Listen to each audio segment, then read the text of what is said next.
अच्छा, किस किस को पता हम क्या बेचते हैं? किसी को नहीं। हम प्रेरणा की प्याली बेचते हैं। फ्रेंचाइजी चल रही है। इसके अलावा हमारे नाम के देखे देखे एमबीए की ने, आईटेक की ने, बीटेक की ने, फलाने ने, ढिमके ने, कितने डिग्रियों की चाय निकल गई है। तो हमने तो जितनी डिग्रीज थी उनकी चाय निकाल दी सर। कौन सी चाय? तो बोले graduate, hi-tech, MBA, IIT, IIM, सबकी चाय वाले। तो ये है बदलाव। वक्त है, वक्त है, वक्त है बदलाव का। क्योंकि यहाँ पर हमारे माननीय प्रधानमंत्री जी और मुख्यमंत्री जी ने ठेका लेके नहीं रखा है सर। बदलना हम सबको मिलकर के, आपको, हमें, हम सबको मिलकर के भारत को बदलना होगा। और एक लक्ष्य से, एक नजर से हमारे सबके नजरियों को बदलना पड़ेगा। जिस दिन हमने नजरिया बदल दिया उस दिन हमारा देश बदल जाएगा, उस दिन हमारा देश बदल जाएगा। तो अच्छा, यूपी से कौन कौन है? अरे सर, यूपी को तो नहीं देश घोषित कर दो। यूपी अपने आप में देश है सर। यूपी अपने आप में एक देश है, क्योंकि मुझे पता है जहां तक कि सबसे ज्यादा पॉपुलेशन इंडिया में यूपी में है। तो यूपी तो कुछ भी कर सकता है। यूपी को तो डरने की भी जरूरत नहीं होना चाहिए। सबसे ज्यादा कस्टमर बेस है यूपी में, सबसे ज्यादा स्टूडेंट्स यूपी में। तो यूपी तो अपने आप में एक देश है। यूपी के बराबर आप देखो छोटे छोटे देश जो सर खत्म हो जाते थोड़ी सी देर में। एक देश से कार लेके निकलो तो जितनी देर में हम यूपी से एमपी या दिल्ली पहुंचे तब तक देश खत्म। सही बात है कि नहीं? तो देश खत्म हो जाता है। तो यूपी तो अपने आप में एक देश है। और यूपी में रहने वाले लोग जो बड़ी बड़ी कंपनियों में, लखनऊ के, कानपुर के, बेंगलुरु में, विदेशों में जाकर जो काम कर रहे हैं, और वही के वही काम अगर हमने हमारे यूपी में कर दिया तो बदलाव आएगा कि नहीं आएगा? जोर से बोलो। पक्का? 100%? अब वक्त है बदलाव का। मैं बोलना चाहता हूं कि शिक्षा, एक मैं सेशन सुन रहा था, एक वेद का मंत्र मैं बहुत अच्छा फॉलो करता हूं। उस मंत्र का नाम है भद्रं कर्णेभिः शृणुयाम देवा। किस किस को पता है मंत्र? नहीं पता, क्योंकि हम उस माहौल में जा रहे हैं। हमने माहौल ही चेंज कर दिया, हमने संस्कृति चेंज कर दी, हमने सभ्यता चेंज कर दी, हमने संस्कार चेंज कर दिए। हम वेस्टर्न कल्चर को अपनाने लग गए, जबकि हमारे इंडियन कल्चर में इतना ज्ञान है, इतना मोटिवेशन है, इतनी आगे। हमने सब बंद करके रख दिया। हमने सारी किताबों को धूल चढ़ाने के लिए रख दिया है। हमने किताबें पढ़ना, धार्मिक पढ़ना सब बंद कर दिया सर, सब बंद कर दिया। कौन कौन सहमत है कि बंद कर दिया? कौन कौन सहमत है कि पढ़ना चाहिए कि नहीं पढ़ना चाहिए? दोनों हाथ खड़े करके बोलो भाई, अब वक्त है बदलाव का। मैं मेरी जर्नी बताता हूँ। आप मेरी जर्नी मैंने शायद अभी तक किसी को नहीं बताई। मुझे प्लीज चेयर ला दो। मैं मेरी जर्नी बताना चाहता हूँ। मैं 5 साल की उम्र से संस्कृत विद्यापीठ में पढ़ा हूँ। संस्कृत पाठशाला पता है? संस्कृत विद्यापीठ में पढ़ा हूँ। और उस समय का जो ब्रह्म मुहूर्त में उठ करके नर्मदा नदी के किनारे नर्मदा में डुबकी लगाने से जो एनर्जी मिलती थी, वो एनर्जी किसी मोटिवेशनल स्पीकर को सुनने से नहीं मिलती दोस्त। अगर सहमत हो तो कहीं नहीं मिलती है। ये बड़े बड़े वैज्ञानिक, बड़े बड़े कंपनी के फाउंडर्स यूएस में, यूके में, हर विदेशों में हमारी कल्चर, हमारी संस्कृति को अपना रहे हैं। और हम सब बैठ करके उनकी संस्कृति को अपना रहे हैं। सत्य है या झूठ? कभी सभी सरना।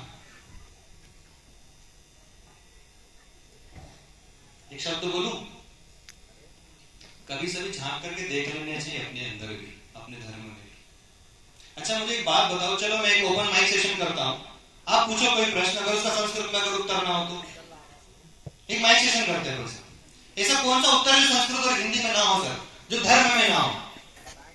सर माइक को सर प्लीज, जनता को। मैं मेरी जर्नी बताता हूं। जब तक मैं संस्कृत विद्यापीठ पाठशाला में पढ़ा हूं, 6 साल तक मैंने एस्ट्रोलॉजी पढ़ी है। मैंने 200 से ज्यादा शादियां करवाई दोस्त। और 200 से ज्यादा शादियां करवाने वाला व्यक्ति शादी नहीं करता तो समझ जाओ क्या बोलते थे? शुभम भवतु, शुभ लग्न सावधान। अच्छा, कौन पूछना चाहता है प्रश्न? Sir please. अब सेशन को थोड़ा मैं आगे बढ़ाता हूं। जर्नी की बात हो रही थी शायद। 200 से ज्यादा शादियां मैंने करवाई है और मेरा एजुकेशन किस चीज को पता चला? आप खड़े करो सर, पूछो क्या? एक सेकंड, मेरा एजुकेशन किस चीज को पता है? आप खड़े करो, क्या है बताओ?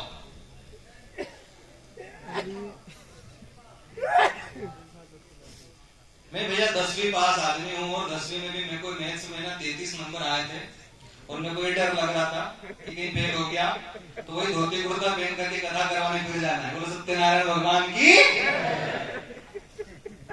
सत्यनारायण भगवान की कथा करी सर खूब। और ये फाइनेंस लिटरेसी की बात करते सर, मैं बताता हूं फाइनेंस क्या होता है। वृद्ध सतानंद ब्राह्मण दूसरे अध्याय में आता है। किस किसको पता है? कोई कथा नहीं सुनता? सत्यनारायण भगवान की कथा नहीं सुनी? वृद्ध सतानंद ब्राह्मण आता है दूसरे अध्याय में।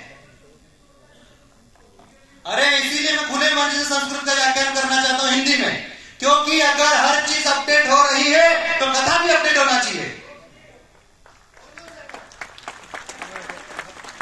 अब भैया 2 घंटे ना सत्यनारायण भगवान की जो कथा है, एक समय नैमिषारण्य तीर्थमेश्वर नंदा जी इत्यादि ऋषि ने तुझसे पूछा कि हे प्रभु, इस कलयुग में व्यक्ति के बिना मनुष्य को प्रभु भक्ति किस प्रकार मिलेगी? अब पल्ले ही कुछ नहीं पड़ा। अब पल्ले पड़ेगा। हम क्या करते पता सर? धर्म का उच्चारण। मैं एक चीज सिखाता हूं, धर्म के उच्च आचरण। ताली बजाओ और जोर से। हम धर्म का उच्चारण करते हैं, अगर हमने उसके उच्च आचरण ग्रहण करना शुरू कर दिए तो वक्त बदलाव का आ जाएगा। वृद्ध सतानंद ब्राह्मण एक बूढ़े ब्राह्मण थे जो गांव में भिक्षा मांगते और अपना धन कमाते।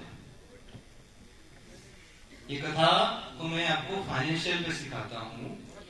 तो एक दिन भगवान प्रसन्न होते हैं और बूढ़े ब्राह्मण का रूप धारण करके उसके सामने आते हैं और कहते कि काम कर, तू भगवान सत्यनारायण की कथा करवा जिससे तेरे यहाँ धन की प्राप्ति होगी। अच्छा एक बात बताओ, कथा करवाने से किसके किसके यहाँ धन की प्राप्ति हुई? हाथ खड़े करो जरा। करो करो।